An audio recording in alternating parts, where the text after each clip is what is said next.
আমাদের দেশে এখন যে সমস্ত বিদেশি ফল ফসল চাষ হচ্ছে তার মধ্যে অন্যতম হচ্ছে ক্যাপসিকাম বা মিষ্টি মরিচ এটিকে অনেকে বলেন। এটি আসলে মরিচ নয়, এটি হচ্ছে এক ধরনের সবজি। সবজি হিসাবেই এটি খাওয়া হয় এবং আহ, যারা চাইনিজ আছেন আমাদের দেশে, তাদের বিভিন্ন রেস্টুরেন্টে বা এই যে রাশিয়ানরা আছেন রূপপুরে, তাদের কাছেও কিন্তু এই মিষ্টি মরিচের চাহিদা অনেক বেশি, কারণ তারা এটাকে সালাদ হিসাবে বা সবজি হিসাবে কিন্তু এটিকে ব্যবহার করে।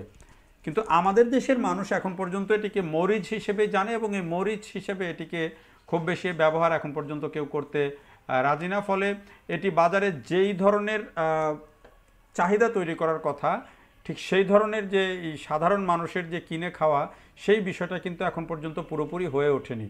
কিন্তু এটির চাষ বাড়ছে। এটি প্রথমে অনেকে একজন দুজন এটি শখে চাষ করেছেন, এরপরে কিন্তু আমরা দেখছি যে এটি দেশের বিভিন্ন অঞ্চলে, অনেক জায়গায় চরাঞ্চলেও কিন্তু খুব দারুণ ফলন হচ্ছে এই ক্যাপসিকামের। কিন্তু আমি যে প্রজেক্টটি আপনাদেরকে দেখাচ্ছি, এটি এই যে উপরে নেট হাউস পদ্ধতিতে এই ক্যাপসিকামের চাষটি করা হয়েছে এবং মালচিং, নিচে মালচিং পদ্ধতি ব্যবহার করা হয়েছে। কিন্তু সেই হিসেবে যে উপরে যে নেট তাপমাত্রা নিয়ন্ত্রণের জন্য এবং নিচে যে মালচিং, সেই হিসেবে আমি আরও ক্ষেত ক্যাপসিকামের ঘুরেছি, তবে এটি অত খুব বেশি ভালো হয়নি। যদিও আমি যখন এই ভিডিওটি করি তখন এই ক্ষেতটি মাত্র ফল দিতে শুরু করেছে, ভবিষ্যতে আরও হয়তো ফল দিবে, এরকম একটি জমি থেকেই কিন্তু আমি ভিডিওটি ধারণ করেছি। এবং এখানে বর্তমানে এই ক্ষেত্রেতে কিন্তু প্রত্যেক গাছে একটি দুটি তিনটি করে মরিচ আছে, ক্যাপসিকাম আছে। কিন্তু ক্যাপসিকাম কিন্তু অনেক ধরে, ছোট্ট গাছের মধ্যেও কিন্তু 5টা 7টা করে ক্যাপসিকাম ধরে এবং একসাথে কিন্তু বেশ অনেকগুলো, দেখতে চমৎকার লাগে। আর এই এই যে চাষ পদ্ধতি, এই পদ্ধতিটা কিন্তু বেশ আধুনিক পদ্ধতি ব্যবহার করা হয়েছে, যেটি আমার কাছে আলাদা দৃষ্টি কেড়েছে। সেটি হচ্ছে, একদিকে দেখেন আপনি মালচিং রয়েছে, নেট হাউসের মালচিং রয়েছে, পলিনেট না, এটি ওই নাইলনের যে নেট সেগুলো। পাশাপাশি এটি দেখছি যে আমরা নিচে মালচিং আছে এবং উপরে এই যে দেখেন এগুলোর গাছগুলো ঠিক রাখার জন্য কিন্তু আবার এখানে এই যে খুঁটি দিয়ে দেওয়া হয়েছে প্রত্যেক গাছের সাথে। কিন্তু অনেকগুলো গাছ আমরা দেখছি যে নষ্ট হয়েছে, পাতা পোড়া রোগ হয়েছে। এগুলো অনেক সময় তাপমাত্রার প্রভাবে, পানির প্রভাবে হয়, আবহাওয়া খারাপ থাকলেও হয়।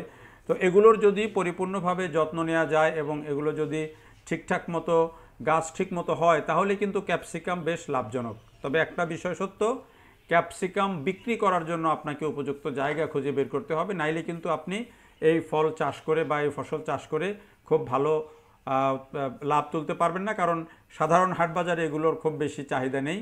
এগুলো আমি যেই কয়েকটি প্রজেক্ট দেখেছি তার মধ্যে ধামরাইয়ের একটা ছেলে, ওর নাম হাবিব, সে একেবারে চেইন শপের সাথে বা এই চাইনিজ রেস্টুরেন্টগুলোর সাথে তার এক ধরনের যোগাযোগ আছে। সে তার প্রত্যেক বছরই সে এই ক্যাপসিকাম চাষ করে এবং তার কিন্তু খুব দারুণ ফলন হয়। আমি আপনাদেরকে দেখাবো এই বছরের তার চিত্র, আশা করছি। তো এই যে ও যে সরাসরি বিক্রি করে, সেটাতে সে কিন্তু ভালো পয়সা পায়। কিন্তু এগুলো যদি আপনি সাধারণ বাজারে গিয়ে বাজারজাত করতে যান, এগুলোর খুব বেশি চাহিদা পাবেন না। ফলে এগুলোর বাজারটা কোথায় বিক্রি হয়, কোথায় কোথায় চাহিদা আছে, সেই জায়গাগুলো খুঁজে বের করে ওই মার্কেটটা ধরতে পারলে কিন্তু এই ক্যাপসিকামে ভালো লাভ করা যায়। এবং যদি আপনার গাছ নষ্ট হয়ে না যায়, পরিপূর্ণভাবে আপনি যদি উৎপাদন করতে পারেন, ক্যাপসিকামে কিন্তু বেশ ভালো লাভ আছে। তো একদিকে শৌখিন ফসল, আরেকদিকে কিন্তু এটি বেশ লাভজনক ফসল। এখন কিন্তু অনেকেই 1-2 পিস করে কিনে খাওয়া শুরু করেছেন, যেটি একটা পজিটিভ দিক। তো দেখার জন্য সবাইকে অনেক ধন্যবাদ, ভালো থাকবেন সবাই, আল্লাহ হাফেজ।